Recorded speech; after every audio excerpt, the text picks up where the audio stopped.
We good to go?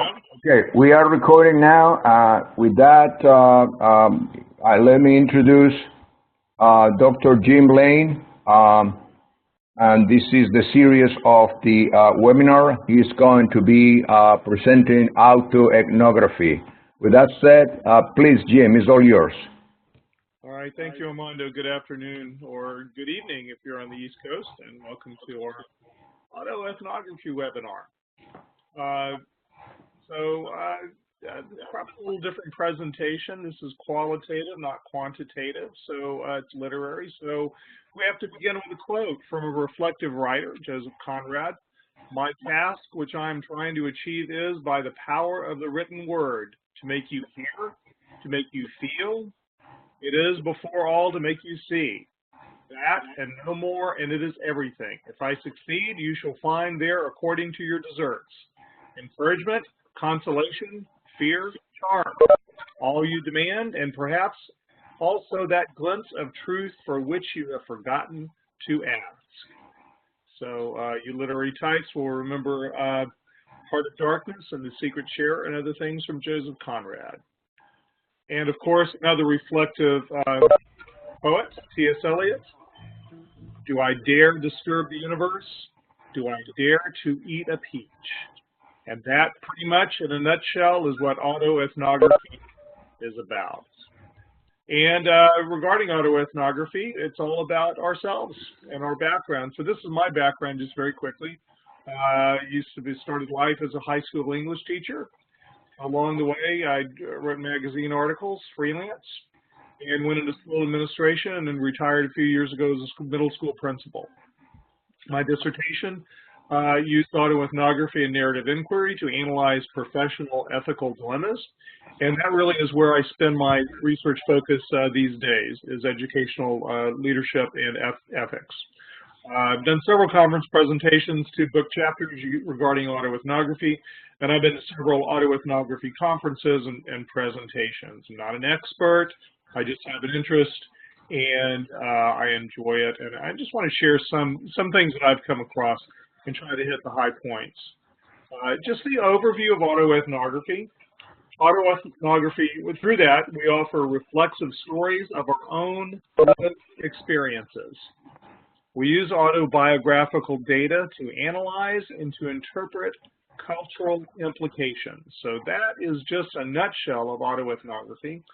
But we're going to talk about quite a few more things now. And as Armando said, if you have questions, I don't know that I can see it, but Armando will see it and he'll let me know. So early definitions of autoethnography, it's very new in the qualitative field. There are a couple of references in the 70s. I actually didn't know this until I was researching for this presentation. 1975, the first reference of autoethnography, really regarding indigenous peoples. Hyder doing research into the Grand Valley Dani school children. What do your people do? Referred to their collective responses as autoethnography, their understanding of the world. But it wasn't reflective, not reflexive, not critical and self-critical in the sense that we think of as autoethnography today. But that was a start. That was the first reference. And then in '79, David Hayano followed with autoethnography insider studies, again, looking at indigenous peoples, Aboriginal peoples, but not in the sense that we think of today. Now, that could include autoethnography today, but that was the start, and really wasn't until the 80s that Carolyn Ellis started her journey from sociologist and social scientist to autoethnographer. And she and her husband, Art Bachner, are really the pioneers of what we think of as autoethnography, and they really have spawned many of the researchers who are prominent researchers today. So it's kind of interesting. So from Carolyn Ellis, and some general definitions of autoethnography, an approach that seeks to describe and systematically analyze, graphy, personal experience, auto, in order to understand cultural experience. So analysis, personal experience, and understanding cultural experience. And we'll dig more into that. So autoethnography requires that we observe ourselves observing. We observe ourselves observing. We interrogate what we think and believe. And we challenge our own assumptions, asking over and over if we have penetrated as many layers of our own defenses, fears, and insecurities as our project requires. So it's not, and this is going to be a recurrent theme said in a lot of different ways, but it's not just telling our story. It's not just sharing whatever angst we have. It's not, leveling the playing field about people who have wronged us or telling, just how great things are or whatever. It really is analysis, and it's deep and intense reflection. And, sometimes that's hard, and very often it's painful. As she continues, it asks that we rethink and revise our lives, making conscious decisions about who and what we want to be. And in the process, it seeks a story that is hopeful, or authors ultimately write themselves as survivors of the story they are living. And I think that's an important key that she notes, is that there's a lot of angst in autoethnography, and it doesn't have to be angsty. A lot of it is. But she stresses that it should end up being positive and writing themselves as survivors of the story they're living.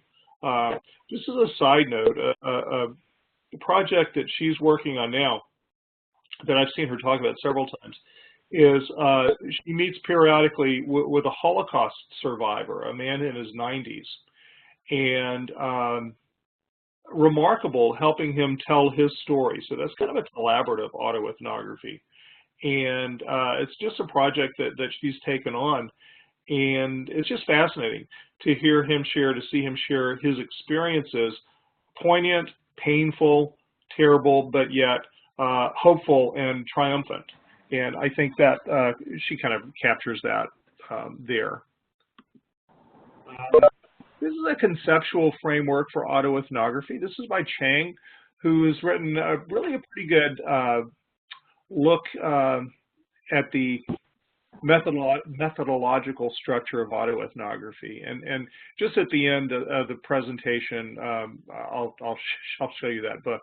It's a great book, but she notes 4 criteria or concepts, frameworks for autoethnography, which can apply. I think these apply generally to the several looks we're going to have.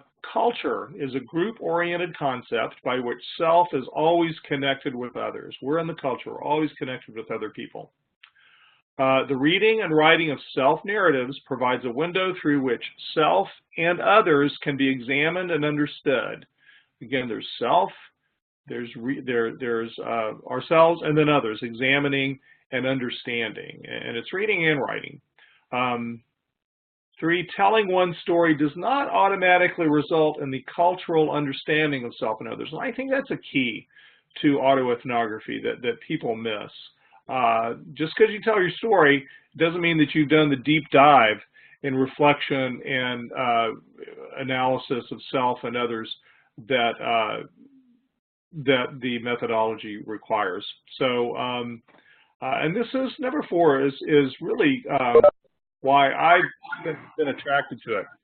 Autoethnography is an excellent instructional tool to help not only social scientists but also practitioners, including, not only, but including teachers, medical personnel, counselors, human service workers, and really anybody, gain a more profound understanding of self and others and function more effectively with others from diverse cultural backgrounds.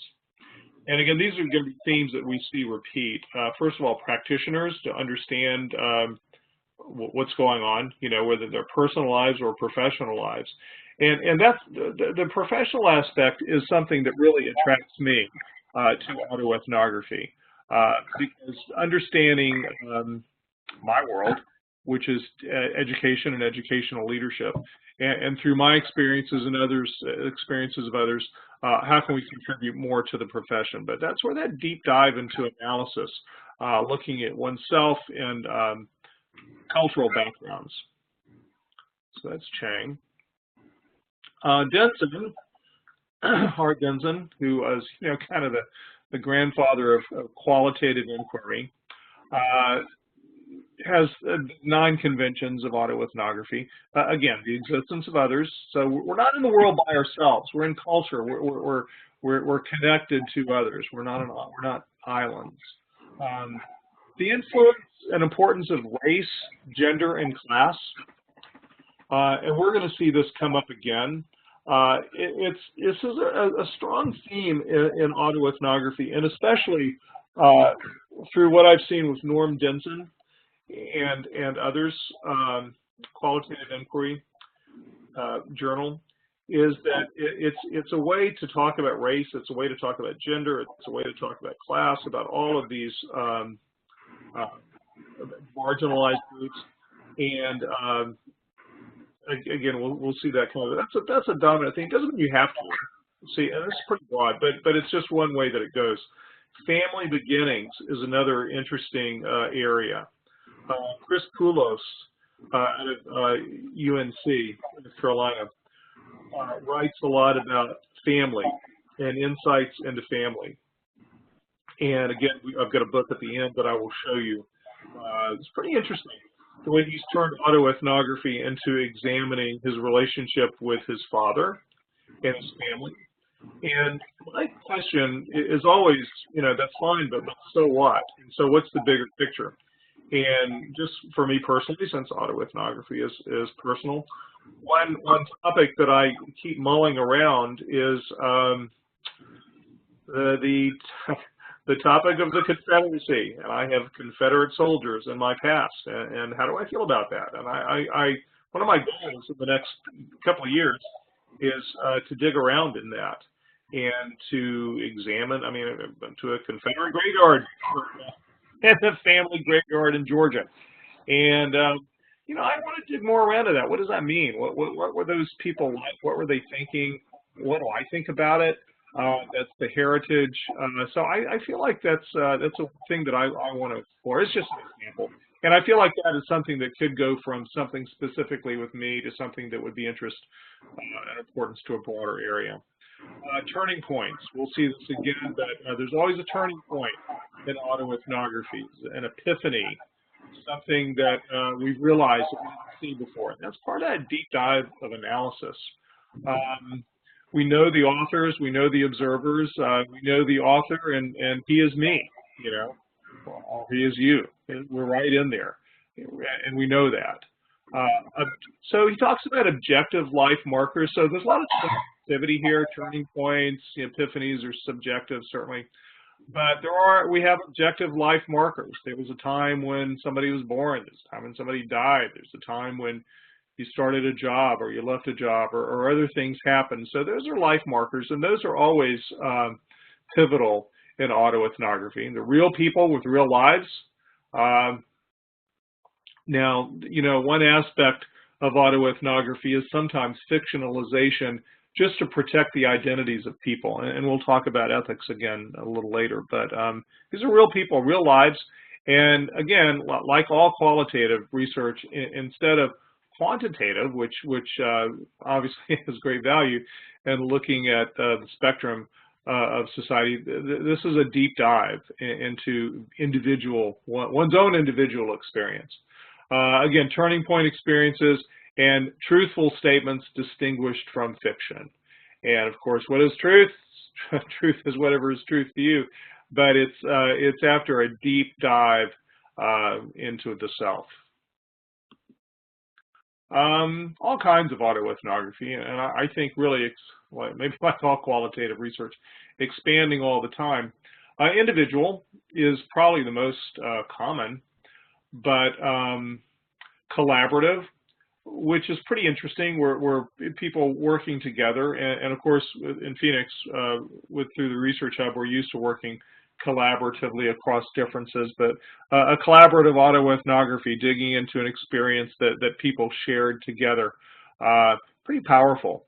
And I think Lynn Devnu actually did an article and a presentation which was a collaborative autoethnography, and maybe she can talk about that at the end.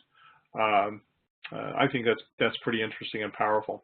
We'll talk more about this, but it can be evocative, emotional, heart-wrenching, soul-bearing, interpretive.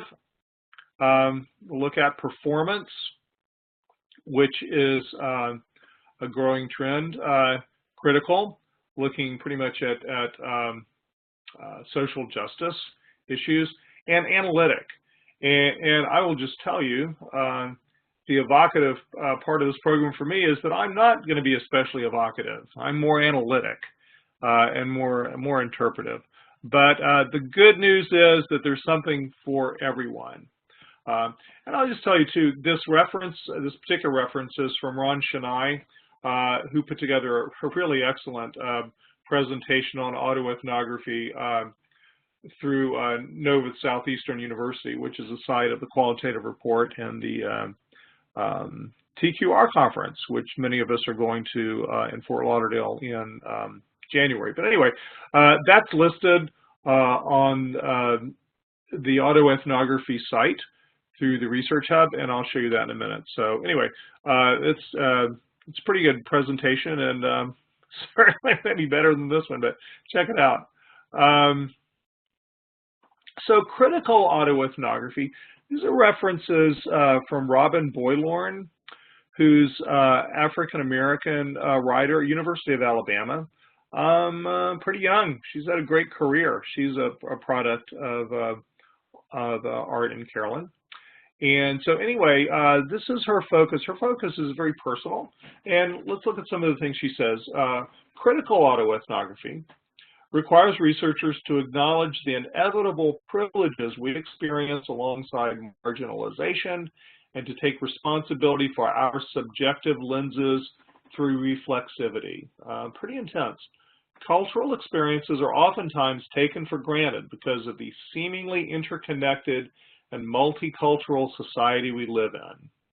Identities are best understood through explorations of intersectionality, the cultural synergy that is created through interactions of race, ethnicity, gender, sex, socioeconomic status, sexuality, nationality, age, spirituality, and or abilities. And a lot of autoethnography focuses on these areas. And in fact, these topics are pretty common topics, popular topics right now in educational qualitative literature. And in fact, generally that was the theme of AERA last year and this year, is marginalization of students. And the point is that we all have these lenses, and we forget that, you know. And you know, one of my foci is that I look at life as a white male, and I know that. And so other people see things differently than I do. And part of my work is to look back, you know, when I was a school principal, and how did I see things, how did people under my care see things differently than I did? And so that's Robin Boylorn looks at that a lot, and she takes experiences from her childhood growing up as an African-American girl in, I think, South Carolina, maybe, or North Carolina. And she takes those to a broader audience, and which is obviously popular, valuable today. And again, intersectionality, that's a term that you'll see a lot in the literature, and it's a fertile field for research. So I would really encourage people to look at that as an opportunity for exploration, because I guarantee you there are opportunities there for publishing and presentation. It doesn't have to be autoethnography. There are a lot of different approaches. But Robin Boylorn, and we'll look at that book later. Pardon me. So evocative. So a lot of the autoethnography is evocative, as we've said. And this is from Carolyn Ellis. Acknowledges and accommodates subjectivity, emotionality, the researcher's influence on research, rather than hiding from these matters or assuming they don't exist. So in autoethnography, one says, yep, I'm right in there with it. I'm not separate from the data. I'm part of the data. And so it is not only subjective, it's emotional. And I'll tell you, if one tackles an ethnographic project, it's pretty intense because you're really digging into yourself. And if you're going to be honest, sometimes we don't like what we see, but that's part of it. And this is from Tedlock, and I think this reference is from the Handbook of Autoethnography, 2013, which Carolyn Ellis and others put together. Writing and performing vulnerably from the heart with passion and analytic accuracy, which is kind of an interesting dichotomy. Passion and analytic accuracy allows one to merge from a flat, soulless representation of social worlds into, and this is the heart of evocative, sensuous, evocative research that encourages and supports both personal development and social justice within the world. And so, again, through the world of Norm Denson and others, there really is a lot of evocative nature in autoethnography. And I think we could talk more about some of those things here. Maybe, let's see. All right, well, continuing with Norm Denson, this is his book, Interpretive Autoethnography, a critical performative practice that begins with a biography of the writer and moves outward to culture, discourse, history, and ideology. And again, it's different ways of saying the same thing. Begins with the self, the biography, but the things that are just steadfast themes are looking at surrounding culture, discourse among observers, participants, history, where is one in history and the context, and then ideology. And those are pretty intense things to analyze. Again, allows the researcher to take up each person's life in its immediate particularity and to ground the life in its historical moment. Interpretation interrogates the historical, cultural, and biographical conditions that move the person to experience the events being studied, where structure, history, and autobiography intersect. So again, really powerful looking at this diorama of different issues pulled together. So we can see again, as we said at first, it's not just telling your story, it's not just saying, you know, what happened or, you know, good or bad things. It really is an intense deep dive into the soul, which is why we started with Joseph Conrad. And again, this whole interrogation of the historical, cultural, biographical conditions. You remember I mentioned Chris Poulos, who's I'm interested in because he's digging into his family history. I mean, I can see for myself historical context, conditions, culture, and how to. And part of the autobiography, me writing about my ancestors, would be not only what were they like, but how do I feel about that? How do I feel about what I find, what they represent, and I'm part of that. What does that say? So just an example. And again, this is Denson, who really has moved pretty intensely into the evocative and interpretive mode of autoethnography. He does other things, obviously, but he's interested in this. Another great quote from Denson: performance and interpretation work outward from turning point events in a person's life. Again, the epiphanies, the turning point, the something that happened, something that you learned. The sting of memory defines those events. The sting of memory. They become part of the person's my story, part of his or her interpretive autoethnography. And he's talking about performance. I think we have performance. Yeah, so there's a pretty strong mode of performance in autoethnography. And that's not my angle toward it. And I'm going to advise that I don't think in the University of Phoenix one would do a dissertation on performance autoethnography. Although I think, again, autoethnography itself is a fertile field. but there is, and I think especially in the it comes out of the communications world. A lot of these people, Art Denson is I think he's retired now, but he's in the College of Communications, University of Illinois. Art Bachner, Carolyn Ellis just retired from University of South Florida in the communications department. So these are people who actually may have started in other places, but they moved over to communications. So within that communications line, there's a lot of performance. And so Ted Locke, again, this is from the Handbook of Autoethnography. Performance creates a mimetic parallel or alternate instance through which subjectivity is made available to witness, right out there in front to witness. Such work uses dialogue, narrative, performative writing, kinesis, and staging, which directly invoke the arrangement of internal and external embodied landscapes, performers, and audience members. It can be quite interactive with the audience. And again, it can combine a lot of different things. Prose, poetry, visual, film, video, music, plays, dance, stand-up routines. And again, this reference comes from Ron Chennai, the presentation I referenced earlier, which we have on the page. But this is all through numerous sources. And in fact, when I went to my first autoethnography conference, I was surprised. I was just a youngster in the field, and I'd been advised by one mentor, whatever you do, don't read your presentation. But when I got to the autoethnography conference, they all read their presentations because they were narratives.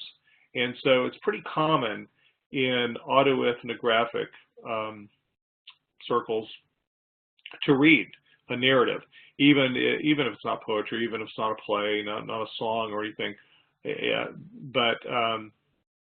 But reading is common because it's performative in whatever stage one chooses. So narrative, performative writing, kinesis, energetic, and again, sometimes staging, really performance. Analytic autoethnography is probably closer to where I come in, which doesn't mean that other people have to come in here. That just works for my personality. And honestly, when I first started looking at autoethnography, I was pretty excited about the opportunity to tell my story, because I felt like in my life and professional experience, I had stories to tell and insights to give, and a dissertation was a great way to do it.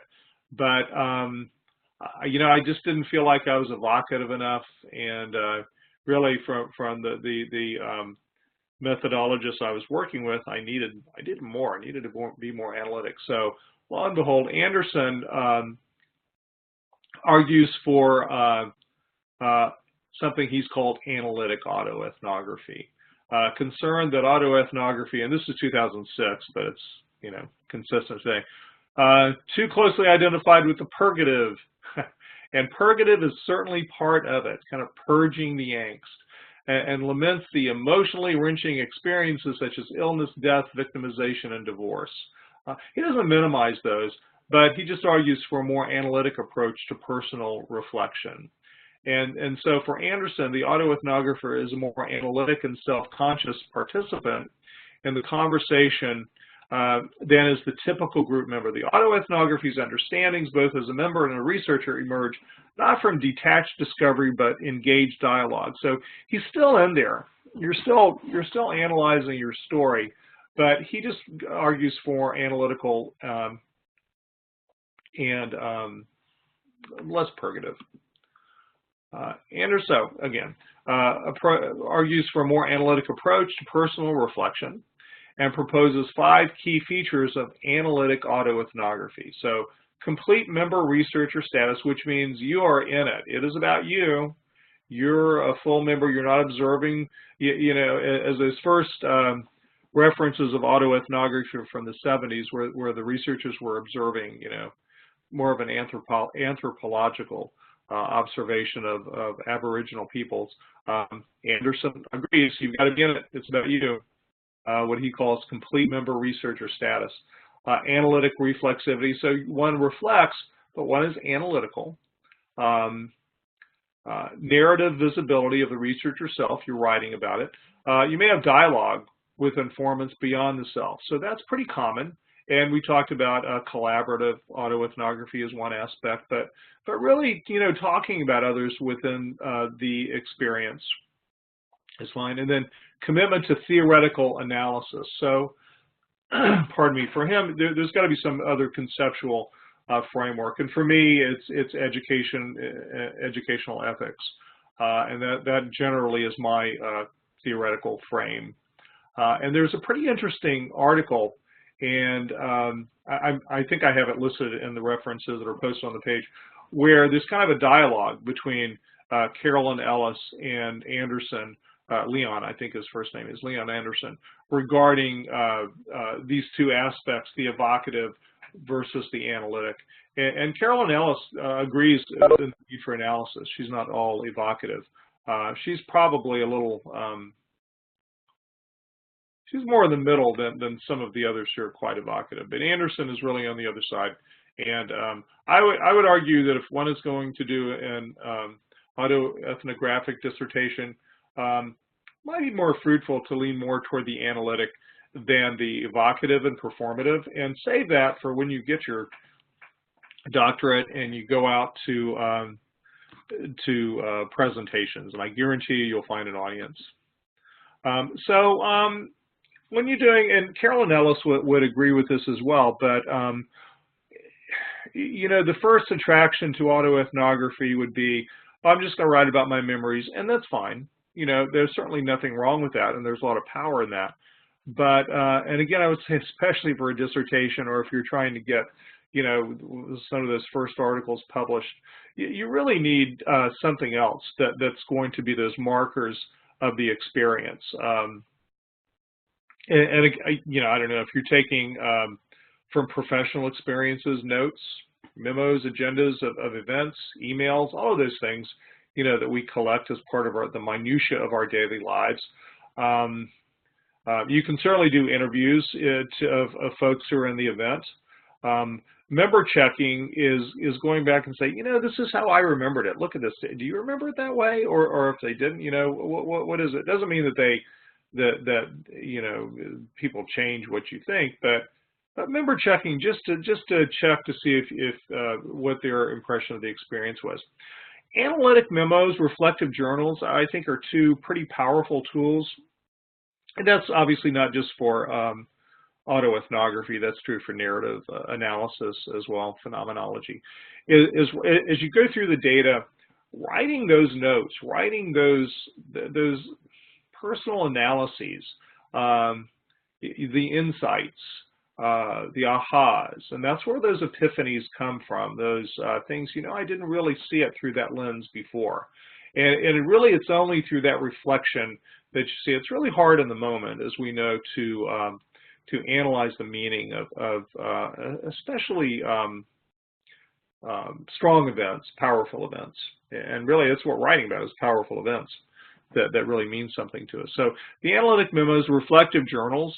Again, the reflective journal is something that you write maybe separate from the data, where maybe in the morning or the night or whenever, you jot down other things. So that really, it's a recursive process. And that's part of phenomenology too, hermeneutic circle, but it's just vital for any of this kind of analysis. You're not going to just sit down and tell your story, and then you're done.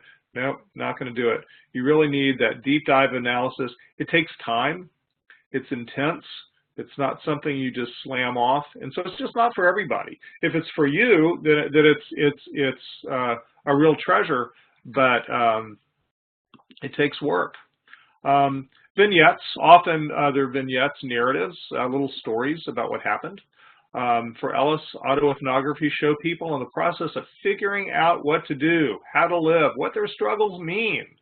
Writing difficult stories is a gift to self. I love this. Writing difficult stories is a gift to self. a reflexive attempt to construct meaning in our lives and heal or grow from our pain, which goes back to that quote we had from her earlier in the presentation, where it really should just be positive. It doesn't have to be positive, but show growth, show epiphany, show understanding. It's not just spilling our guts. Art Bachner, epiphanies are the turning points of your stories. And actually, I think this is a quote from, I was fortunate to go to a workshop by Ellison Bachner in the spring, and I think this is a quote from Art Bachner. Epiphanies are the turning points of your stories. Most stories have a point that brings new awareness to you as a writer and researcher. What are the turning points? How did you become a different person as a result of this experience? So this epiphany, this turning point happened. How did you change? How did you become a different person? Okay, and if you didn't, well, I didn't, so everybody else did. Well, maybe you need to look again, because again, this is one of the fundamentals of autoethnography. Again, the vignettes, and this is from Art Bachner again recently. Stories, you're writing stories. Apply craft of writing. Characters, you're a character. There are going to be other characters involved. There's always conflict. There's always emotion. Time, temporal element. Scenes, dialogue, purpose, plot, details, morality, sensuality, all tied to emotion. He says, we want people to enter the scenes with us, bring people in. How are we evoking? Through smell, sight, sound, bringing the reader into a particular way. I think Laura Richardson talks about deep description. And deep description is a term, again, that goes across qualitative inquiry, but it's certainly important in autoethnography. Says this is a good autoethnography, trying to evoke the experience by portraying the experience in a literary way. So it's writing, which is why I began with Conrad and T.S. Eliot. Not for everybody, maybe not for you, and that's fine, but if it is for you, if you have that penchant, then and you're willing to reflect on things, autoethnography may be for you. So we don't have the traditional concepts of reliability and validity. We have verisimilitude, believability. For autoethnographers, validity means that a work seeks verisimilitude. It evokes in the reader a feeling the experience described as lifelike, believable, possible, a feeling that what has been represented could be true. Which, that may upset some people, but we did the best we could, and this is how we perceived it, and that's autoethnography. So Clendenin and Connolly, of course, come from narrative inquiry, and education is their focus, but I just put it in because I think it's relevant. It's the same thing. They call for wakefulness on the part of the researcher. Always be aware of risks of narcissism, just talking about yourself, solipsism, again, the same thing. It's all about me. Simplistic plots, scenarios, unidimensional characters. So again, in narrative, they're talking about, realize it's not all about you. It is about you, but what did you learn? What did you learn about other people? What are the effects of those other elements of culture involved? Ethics is always important in autoethnography because you are writing about yourself, but you're writing about other people. It's interesting that sometimes IRBs will not recognize, like when my IRB came back, because we don't recognize this as scientific research, so you don't need an IRB. So, I mean, I did have the IRB, but they just passed it, which is kind of odd. But anyway, still, it doesn't matter what the IRB says. You're still writing about people, and you need to be aware of that. Tony Adams says, acknowledgement of narrative privilege. You're writing about people. You're taking that privilege. Motivates us to discern whom we might hurt or silence. We have to be aware of that always. Always conscious of the ethics of the situation. We're in a position of power. What do we reveal? What can we live with? Stay conscious. Always ask if what we're doing is appropriate. These are dilemmas. And I think this is Carolyn Ellis recently, actually. Ask yourself, can you live with the world you've created? Is there a way to write without hurting people? What are the reasons to write about this? And actually, her dissertation was where she did that. She went to a community and made friends with people and then wrote about them. And I think it's pretty painful. And I think some of the people felt betrayed, and I think that's always affected her work. But you can read about that in other places with her. She writes about it a lot. Ethical questions to consider. And this is a terrific chapter in the Handbook of Autoethnography. It's an excellent chapter to look at when one is preparing for IRB and just general questions. So I would absolutely recommend it to anybody who wants to do any writing on autoethnography.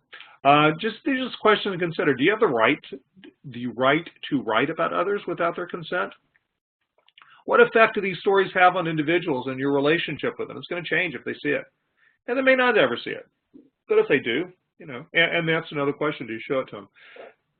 How much detail and which difficulties, traumas, or challenges are necessary to successfully articulate the story's moral or goal? How much do you have to say? You know, do you need all that detail? What do you need? Are you making a case to write or not to write because it's more or less convenient for you?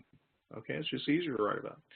Should you or will you allow the participants to read and approve all the stories about them, or just those that are problematic or potentially hurtful? I'm not going to answer those questions because those are significant dilemmas that you just have to wrestle with. So these are just some key sources, many of which we've referenced. Handbook of Autoethnography, I think it's 2013, terrific book. Edited Stacy Holman Jones, Tony Adams are two, again, major writers on autoethnography. They're widely published and more performative. Really a powerful presentation I saw with Tony Adams a couple of years ago was he was writing about his life, his relationship with his family and his father. And it was so powerful. He read it in third person, and since I'm an English nerd, you know, it was very powerful. He's writing about himself, but he was writing in third person, and it just made it more powerful. Evocative Autoethnography, this is by Bachner and Ellis. And again, it's an interesting style they have. They're having a dialogue between each other, which is pretty common. They have several articles where they do that. They kind of write out their conversation as they work through the topic. And then I mentioned this, Autoethnography as Method. This is a terrific book just for the how-to nuts and bolts. These others are great, but I would say this should be, if anybody's going to write autoethnography, they should have that book. They should have all these. Interpretive Autoethnography by Denson. It's a small book, which sometimes is good. And of course, it's Denson, so he's right on track, and it's pretty good insight into autoethnography. Accidental ethnography, I wrote this just because I like it. Chris Poulos, he's the guy from UNC who writes about family and discoveries he made about his family through autoethnography and working through issues with his father. And you know, he really struggles with ethics of what does he say, what does he share, because it does change the relationships forever. But came to profound insights for himself, his family, and implications for other people. Coming to narrative, Art Bachner. Art was originally a quantitative social scientist, and this is a book of coming to narrative and autoethnography. And then Carolyn Ellis, Ethnographic Eye, which is a novel, but it's a pretty recent book regarding her look into coming to autoethnography. So look at that.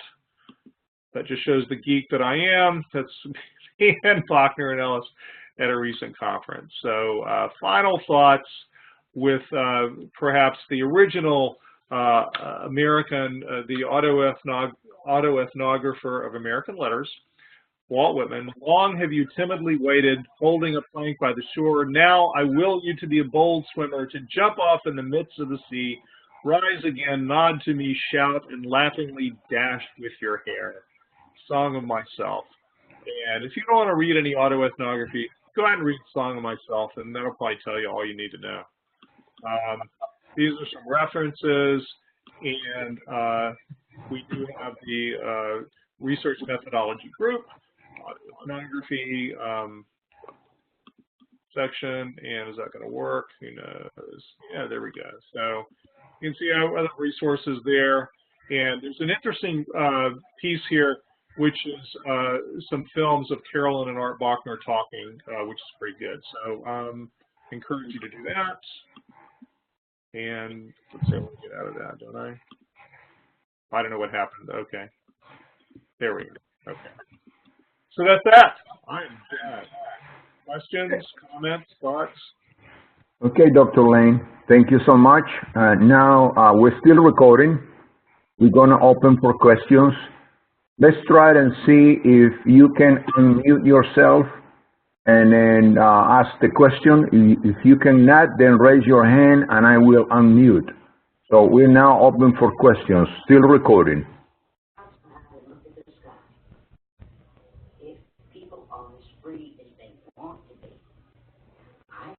Diana? Yes, I'm here. Is that you that want to talk? Yeah, I just couldn't figure out how to do it on this screen for some reason. But what I basically wanted to know is, when would you use autoethnography? I mean, what kinds of things, what kinds of topics might be interesting to use autoethnography with? Okay, so this is coming from a very personal lens from the way that I work, which would be events in your experience. For me, for right now, it's in my job experience as a school principal.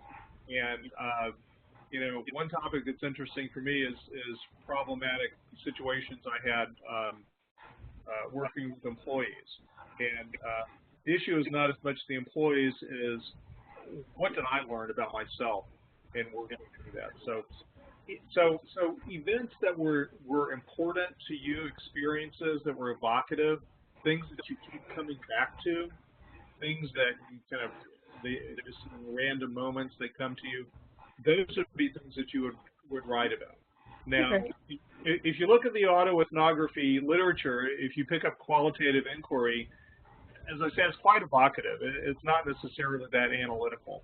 But it just depends on your style. But that's where I would start. Personal stories, insights that others can learn from. Okay.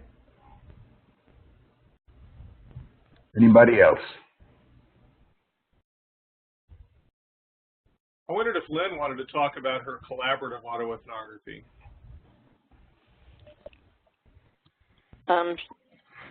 Myself. You know what I'm doing? I've got the screen up, and I'm trying to undo it on the screen that I'm watching as opposed to the phone that I'm using for audio, so that wasn't working really well. I assume you unmuted me. Yeah, we hear you. Good, thanks. Thanks. Yeah, I've been loving autoethnography, and I've done some, I have a chapter on my own story to do with my time at IBM, which was really kind of fun, and it was fun looking to see how many of the items I checked off, kind of thing. But I think probably of more interest is my research team, and we've been doing a collaborative autoethnography, and we're doing it's a long research agenda. We didn't realize that when we started out. We started out thinking we were going to do something fairly quickly, and we got focused on, we were assigned the topic, which was the development of our leader identity. We went to a colloquium on theory building. And it's 5 women from all over the country and Canada. And we started out with our childhood and our childhood stories of leadership. And so a lot about our families and our school settings and whatever. And we've gotten so intrigued, we're having a very hard time moving. We've gathered some data on our first 5 years out of college, but that's just for a feeling of how stuck we've been. But we've been having, it's been, so anyway, what we do is we each write our own story or answer just questions. And then we discuss them. And when you listen to somebody else's stories, it makes you think of the stories that you didn't put in to start out with. So then you start adding your other stories, and you look for paths and trails and things across them. And it's been a truly wonderful experience. And right now, it was kind of interesting when you're talking about the narrative and all the ways of sharing your stories. We're actually 4 classes into a 6-class thing that we hired a professional storyteller to teach us or to help us develop our skills in storytelling. And we've spent the first 4 sessions on the basics. And we're going to spend the 5th and the 6th session with us each presenting, spending a half an hour talking about some stories that we need to share soon.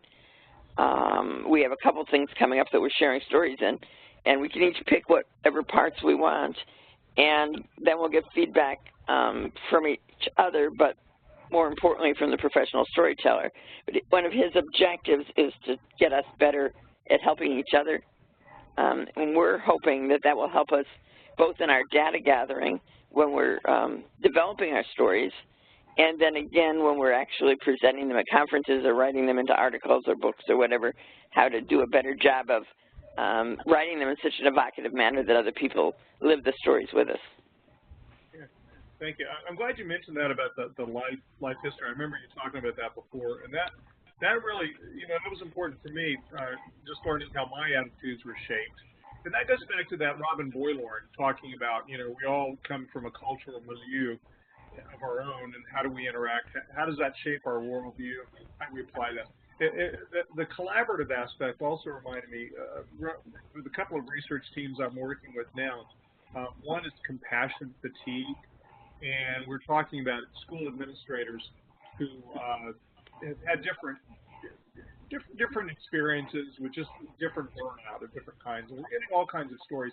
And the reason we were all attracted to this is that we've all had those experiences ourselves as school administrators. And this is what I told them early as we started talking about this. I said, we're going to have our first article is going to be writing about these participants. Our second article is going to be how we interacted with that data and how, how did it jog those memories with us, because, we've relived those times from our own experience. So again, I think to me it's got to go more. I mean, I'm happy to express the angst, and it can be therapeutic. That Chris Poulos talks about the therapy of that kind of release, but just for me, it's got to be more, and to see how we can learn and other people can learn from our experiences. So.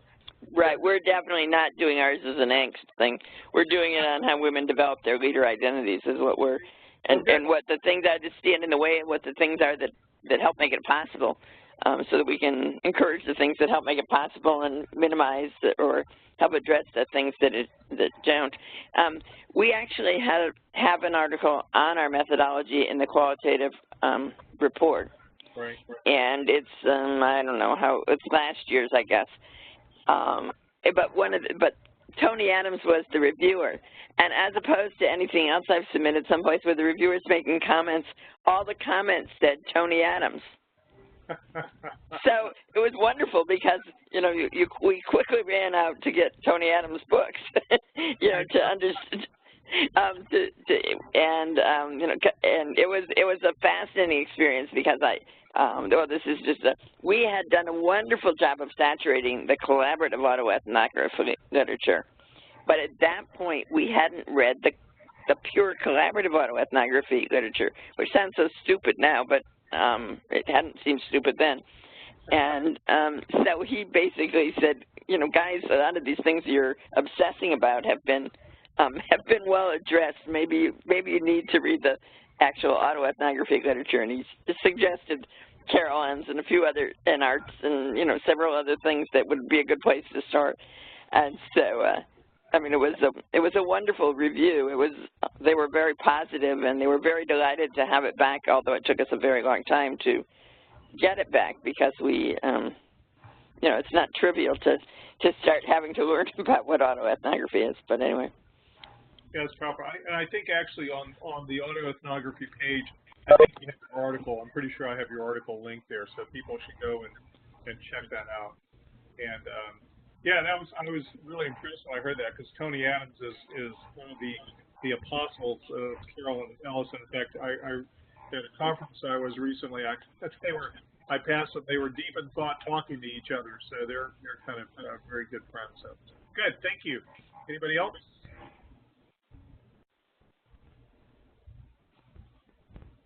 Got about 5 minutes left.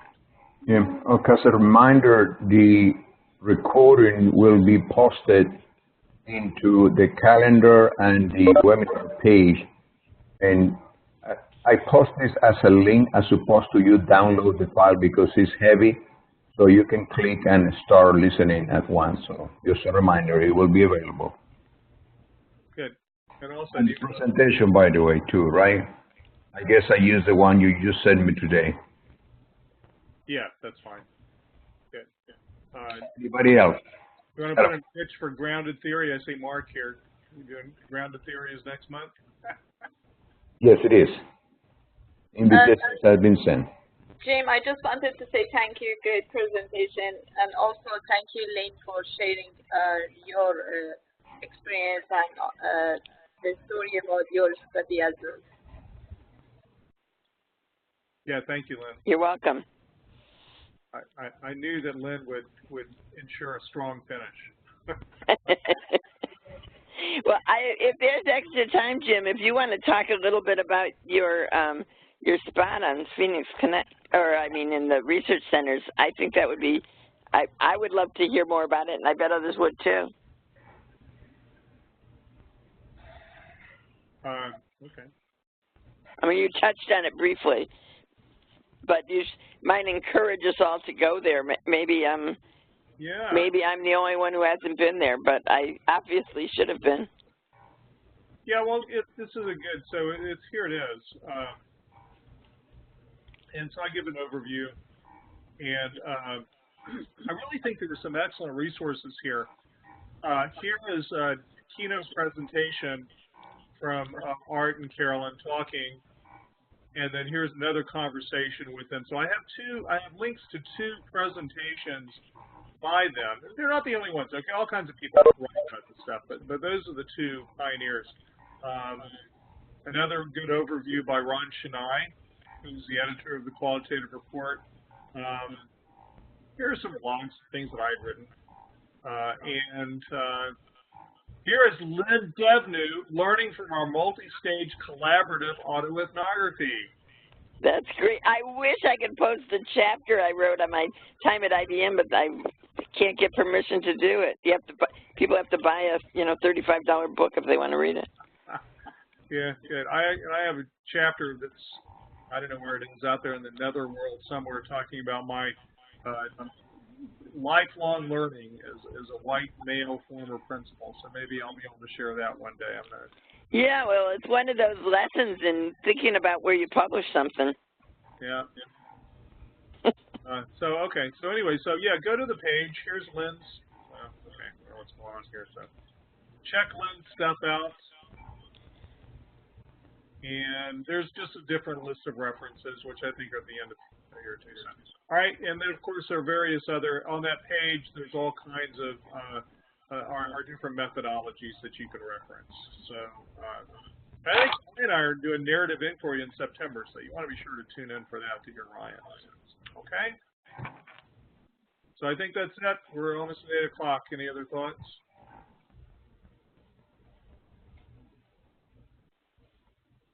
Very well. Then I'm just going to stop the recording now, and thank you for attending. Bill, I'll be sending the email with the link for you to download the PowerPoint and the recording. Stopping the recording now. All right. Thank you. All right, thanks, Armando. Thanks, folks. Take care. Thank you, Jim.